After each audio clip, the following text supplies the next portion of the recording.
So what's up mga idol? Kyrie Irving mas magaling pa raw kay Michael Jordan. Isang nakakagulat na pahayag ang ginawa ni dating NBA player Jeff Teague tungkol sa Dallas Mavericks superstar. Sa kanyang paglabas sa Club 520 podcast, diretsahang pinuri ni Teague si Kyrie Irving at nagbigay ng isang matinding comparison. Ayon kay Teague, kung 6'6 ang height ni Kyrie Irving, posibleng wala raw itong kahinahan sa kanyang laro. At maaari pa raw siyang maging mas mahusay kaysa kay Michael Jordan. Sinabi rin ni Teague na walang bagay na hindi kayang gawin ni Kyrie.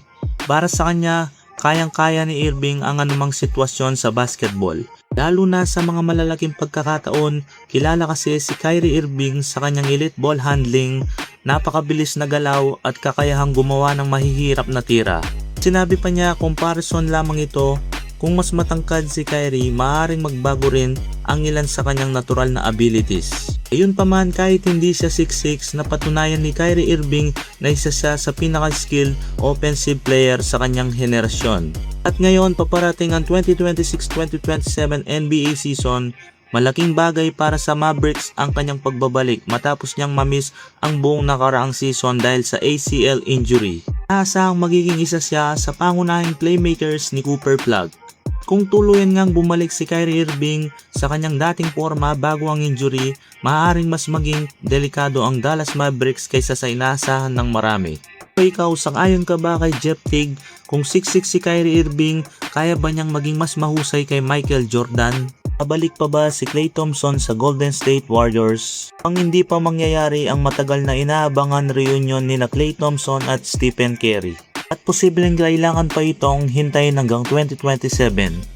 Sa ngayon, hindi umanong seryosong contender ang Warriors para muling makuha si Klay Thompson mula sa Dallas Mavericks.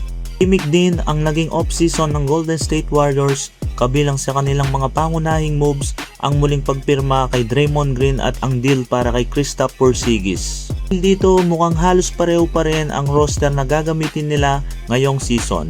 Ang kupunang nanalo lamang ng 37 games noong nakaraang taon at muling natanggal sa play-in tournament.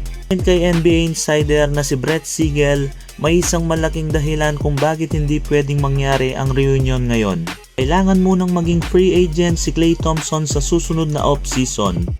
Hindi rin basta pwedeng ma-buyout siya ngayon at pagkatapos ay pirmahan agad ng Warriors dahil sa mga rules ng NBA o CBA. Kaya ang mas realistic na pagkakataon para sa pagbabalik ni Klay Thompson sa Bay Area ay summer ng 2027. Bagamat hindi na siya ang Klay na nakilala natin noong Warriors Dynasty, nananatili pa rin siyang elite shooter na kayang magbigay ng malaking tulong sa isang contender na team. Marami mang teams ang interesado sa kanya, mukhang kailangan munang maghintay ang Warriors. Pero kung sakaling bumalik si Klay Thompson sa Golden State Warriors sa 2027, gusto mo ba bang makita siyang muling makasama sina Stephen Curry at Draymond Green?